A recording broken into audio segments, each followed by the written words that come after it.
গ্রহণযোগ্য নির্বাচন নিয়ে সন্দেহ আছে। বড় দুই দলের মধ্যে আসন ভাগাভাগি করে নিলে ২,০০০ কোটি টাকা বাঁচবে, বলছেন মঞ্জু। আগামী নির্বাচন বাংলাদেশের ইতিহাসে সবচেয়ে কঠিন হবে, বলছেন তারেক রহমান। জানাবো খুঁটিতে বেঁধে বাংলাদেশিকে নির্মম নির্যাতন ভারতীয়দের। এবং সর্বশেষ জানাবো ১৫ টাকা কেজি দরে ৫৫ লাখ পরিবারকে চাল দেওয়া হবে, বলেছেন খাদ্য উপদেষ্টা। শুনছিলেন সংবাদ শিরোনাম, এবারে বিস্তারিত। গ্রহণযোগ্য নির্বাচন নিয়ে সন্দেহ আছে। বড় দুই দলের মধ্যে আসন ভাগাভাগি করে নিলে ২,০০০ কোটি টাকা বাঁচবে, বলেছেন মঞ্জু।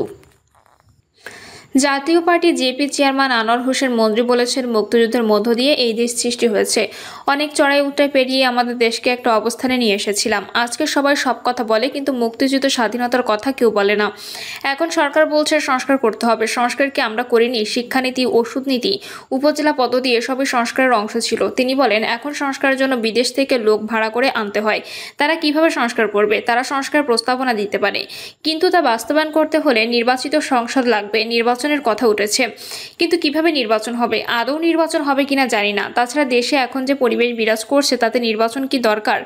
বড় দুই দলের মধ্যে আসন ভাগাভাগি করে নিলে নির্বাচনের খরচ বাবদ ২,০০০ কোটি টাকা বেঁচে যায়। আনোয়ার হোসেন মঞ্জু বলেন, সারা দেশে দখলবাজি চলছে। বাড়ি দখল, দোকান দখল, হাট বাজার দখল, সব জায়গায় দলবাজি হচ্ছে। কোনো কিছুতে নিয়মকানুনের বালাই নেই। এই সব বন্ধ করতে সরকারের দৃশ্যমান উদ্যোগও চোখে পড়ছে না। সভাপতির বক্তব্যে ব্যারিস্টার আনিসুল ইসলাম মাহমুদ বলেন, সরকার সংস্কার করছে, কিন্তু এই সংস্কার তারা বাস্তবায়ন করতে পারবে না। সংস্কার বাস্তবায়ন করতে হলে নির্বাচিত সংসদ দরকার, আর সংসদের জন্য দরকার জাতীয় নির্বাচন। যদিও সরকার নির্বাচনের কথাও বলছে, কিন্তু আদৌ গ্রহণযোগ্য নির্বাচন হবে কিনা তা নিয়ে সন্দেহ আছে।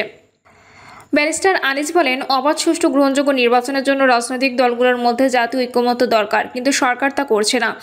আমি সরকারকে বলবো, বিভাজনের রাজনীতি বাদ দিয়ে জাতীয় ঐক্যমত্য তৈরি করুন। তিনি বলেন, দেশে নির্বাচনের পরিবেশ এখনো তৈরি হয়নি। সারা দেশে চাঁদাবাজি, লুটতরাজ, দখলবাজি চলছে।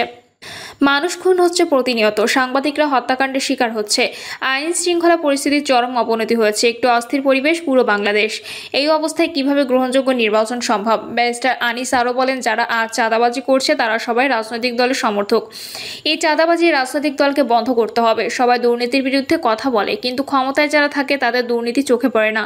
ক্ষমতা থেকে গেলেই দুর্নীতির মামলা হয়, আবার ক্ষমতায় আসলে দুর্নীতির মামলা উঠে যায়। কিন্তু ক্ষমতা থেকে বিদায় নেওয়ার পর জাতীয় পার্টির নেতাদের বিরুদ্ধে কেউ দুর্নীতির প্রমাণ করতে পারেনি। আগামী নির্বাচনে বাংলাদেশের ইতিহাসে সবচেয়ে কঠিন হবে, বলছেন তারেক রহমান। বিএনপির ভারপ্রাপ্ত চেয়ারম্যান তারেক রহমান বলেছেন, স্বৈরাচার পালিয়ে যাওয়ার কয়েকদিন পরে বিভিন্ন জেলায় নেতাকর্মীদের সঙ্গে আমি বসেছিলাম। তখন আপনাদেরকে বলেছিলাম, আমাদের মধ্যে হয়তো অনেকেই ভাবছে একটি প্রতিপক্ষ তো আর মাঠে নেই, আগামী নির্বাচন কি আর কঠিন হবে? আমি তখন বলেছিলাম, আগামী নির্বাচন বাংলাদেশের ইতিহাসে সবচেয়ে কঠিন হবে। ১ বছর আগে আমি বলেছিলাম, অদৃশ্য শক্তি বিভিন্নভাবে কাজ করছে, বিভিন্ন ষড়যন্ত্র হচ্ছে। আজকে কি আমার কথার অর্থ বুঝতে পারছেন আপনারা? আমার কথার অর্থ অনুধাবন করতে পারছেন? কিন্তু যতই ষড়যন্ত্র করা হোক না কেন, আগামী দিনে আমরা ইনশাল্লাহ সফল হব, যদি বিএনপি নামক পরিবারটির সকল সদস্য ঐক্যবদ্ধ থাকে। তারেক রহমান বলেন, পত্রিকা খুললে আপনারা একটি বিষয় দেখেন, সারা দেশের সংস্কার নিয়ে আলোচনা। কি কি সংস্কার করতে দেশের ভালো হয়? নেতৃবৃন্দ, আপনাদের খুব ভালো করেই জানা আছে যে সংস্কারগুলোর বিষয় নিয়ে আলোচনা হচ্ছে। আপনার দল বিএনপি আজ থেকে ২.৫ বছর আগে যখন স্বৈরাচার এদেশের মানুষের টুটি চেপে ধরেছিল, মানুষের ভোটের অধিকার কেড়ে নিয়েছিল, অর্থ সম্পদ লুটপাট করে পাচার করে দিয়েছিল, সেই সময় আমাদের দল বিএনপি বাংলাদেশের মানুষের সামনে ৩১ দফা উপস্থাপন করেছিল। এই ৩১ দফার মধ্যে রাষ্ট্রকে জনগণের রাষ্ট্র হিসেবে গড়ে তোলার জন্য যা যা করা প্রয়োজন সবকিছু রয়েছে। তিনি বলেন, ৩১ দফা এবং অন্তর্বর্তীকালীন সরকারের যে সংস্কার কমিশন রয়েছে তাদের বিষয়গুলো দেখবেন, প্রায় অধিকাংশ বিষয়ে মিল খুঁজে পাবেন। আমরা কাউকে ছোট করে কথা বলতে চাই না, আমরা সবাইকে নিয়ে ঐক্যবদ্ধভাবে কাজ করতে চাই। কিন্তু গত ৬ মাস বা ১ বছর ধরে যারা সংস্কারের কথা বলছেন তাদের বহু আগে আপনি সংস্কারের কথা বলেছেন। আজকে অনেক দল বলছে, এই সংস্কার না হলে নির্বাচন করব না, ওই সংস্কার না হলে নির্বাচন করব না। তারা বলতেই পারে, সবারই মত প্রকাশের স্বাধীনতা রয়েছে। তিনি আরও বলেন, বিএনপির দেশ পরিচালনা করার অভিজ্ঞতা রয়েছে। বিএনপির অভিজ্ঞতা আছে দেশের খাদ্য উৎপাদন কিভাবে দ্বিগুণ করতে হয়, নারী সমাজকে কিভাবে শিক্ষার আলোয় আলোকিত করতে হয়, কিভাবে লক্ষ কোটি শ্রমিককে বিদেশে কর্মসংস্থানের ব্যবস্থা করে দিতে হয়। বিএনপির অভিজ্ঞতা রয়েছে কিভাবে এদেশের মানুষের কর্মসংস্থান সৃষ্টি করতে হয়। আমরা এই দেশের মানুষের কল্যাণ চিন্তা করি বলেই আজ থেকে ২.৫ বছর আগে রাষ্ট্র মেরামতের জন্য ৩১ দফা দিয়েছি। স্বৈরাচারের সময় দেখেছি রাষ্ট্রের সব সেক্টরকে কিভাবে ধ্বংস করে দিতে হয়, কিন্তু বিএনপির অভিজ্ঞতা রয়েছে কিভাবে রাষ্ট্র মেরামত করতে হয়। আমার ঘরই যদি না থাকে তাহলে আমি কোথায় আশ্রয় নেব? কাজে বাংলাদেশ যদি ঠিক না থাকে এই কোটি কোটি মানুষ কোথায় যাবে? 18 কোটি মানুষের প্রথম এবং শেষ আশ্রয়স্থল এই 55,000 বর্গমাইলের বাংলাদেশ। তারেক রহমান বলেন, রাজনৈতিক দলের পুঁজি হচ্ছে জনগণ। রাজনৈতিক দলের লক্ষ্য উদ্দেশ্য হচ্ছে জনগণের আস্থা এবং বিশ্বাস অর্জন করা। এখানে আপনারা যতজন আছেন সবারই একটি পরিচয় শহীদ জিয়ার সৈনিক। প্রত্যেককে সতর্ক থাকতে হবে। এমন কিছু করা যাবে না যাতে আমাদের প্রতি জনগণের আস্থা নষ্ট হয়। একজন আরেকজনের প্রতি নজর রাখবেন যাতে আপনার সহকর্মীটির কাজের দ্বারা দল ক্ষতিগ্রস্ত না হয়। খুঁটিতে বেঁধে বাংলাদেশিকে নির্মম নির্যাতন ভারতীয়দের। সুনামগঞ্জ সীমান্তের ওপারে ভারতের মেঘালয়ে মোবারক হোসেন নামে এক বাংলাদেশি যুবককে খুঁটির সঙ্গে বেঁধে নির্মম নির্যাতন করেছে ভারতীয়রা। মারধরের শিকার মোবারক সুনামগঞ্জের তাহিরপুর উপজেলার উত্তর শ্রীপুর ইউনিয়নের চারাগাঁও সীমান্ত গ্রাম কলাগাঁও এলাকার লাল মিয়ার ছেলে। সোমবার বিকালে উপজেলার কলাগাঁও সীমান্ত গ্রামের বাসিন্দা লাল মিয়া ভারতের মেঘালয়ের রন্ডা বস্তিতে সেখানকার নাগরিকরা সংঘবদ্ধ হয়ে তার ছেলে মোবারক হোসেনকে খুঁটির সঙ্গে বেঁধে রেখে বেধড়কভাবে পেটানোর একটি ভিডিও ফুটেজ মোবাইল ফোনে দেখেছেন বলে নিশ্চিত করেন। এর আগে ভারতের মেঘালয় রাজ্যের শিলং জেলার বড়ছড়া পুলিশ স্টেশনের পাহাড়ি গ্রাম রন্ডাতে খুঁটির সঙ্গে বেঁধে রেখে সেখানকার সংক্ষুব্ধ নারী পুরুষরা ওই যুবককে সকালে লাঠি দিয়ে মাটিতে শুইয়ে বেধড়কভাবে পেটানোর একটি ভিডিও ফুটেজ বিভিন্ন সামাজিক যোগাযোগ মাধ্যমে ভাইরাল হয়েছে। বিকালে সুনামগঞ্জের তাহিরপুর সীমান্ত জনপদের মানুষজন জানান, ভারতের যে বস্তিতে মোবারককে শারীরিক নির্যাতন করা হয়েছে সে বস্তি বাংলাদেশ ভারত সীমান্তে সুনামগঞ্জের মধ্যনগর উপজেলার মাটিরাবন সীমান্তের ওপারে মেঘালয় রাজ্যের শিলং জেলার বড়ছড়া পুলিশ স্টেশনের রন্ডা বস্তি। তাহিরপুরের কলাগাঁও গ্রামের বাসিন্দা লাল মিয়া আরও জানান, গেল বুধবার বিকালে শ্বশুরবাড়ি সুন্দরবনে যাওয়ার কথা বলে মোবারক বাড়ি থেকে বের হয়ে যায়।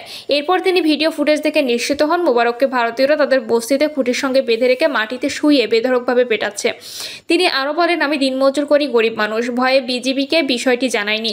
ছেলে জীবিত না মৃত তাও নিশ্চিত নন বলে জানান মোবারকের মা পারুল বেগম। সোমবার বিকালে বিজিবি সুনামগঞ্জের অধিনায়ক lieutenant colonel AKM Zakaria Kadir বলেন, মোবারক হোসেন নামে কোনো যুবককে সুনামগঞ্জ সীমান্তের ওপারে ভারতীয়রা নির্যাতন করেছে বলে কেউ অবহিত করেনি।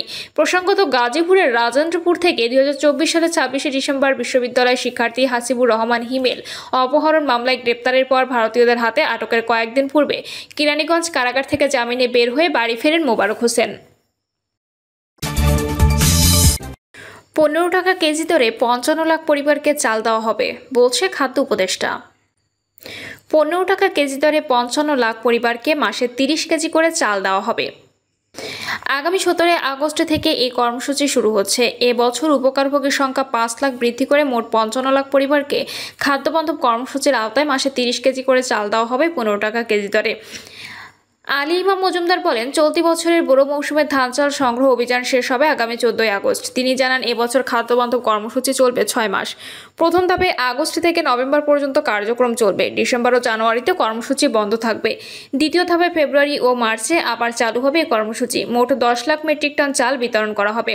মানিকগঞ্জ জেলার 54,757 জন উপকারভোগীর তালিকা যাচাই বাছাই শেষে চূড়ান্ত হওয়ার সন্তোষ প্রকাশ করেন খাদ্য উপদেষ্টা। তিনি সময়মতো সঠিক দামে নির্ধারিত পরিমাণ চাল বিতরণে নিয়মিত মনিটরিং এর নির্দেশ এবং অনিয়ম হলে কঠোর ব্যবস্থা নেওয়ার সতর্কতা দেন। বর্তমান খাদ্য মজুদকে দেশের ইতিহাসে সর্বোচ্চ উল্লেখ করে তিনি বলেন, বর্তমানে 21,79,633 মেট্রিক টন খাদ্য মজুদ রয়েছে, যা নিরাপদ সীমার অনেক বেশি। বন্যা খাদ্য নিরাপত্তা নিশ্চিত করতে সরকার আগাম প্রস্তুতি নিয়েছে বলেও জানান তিনি।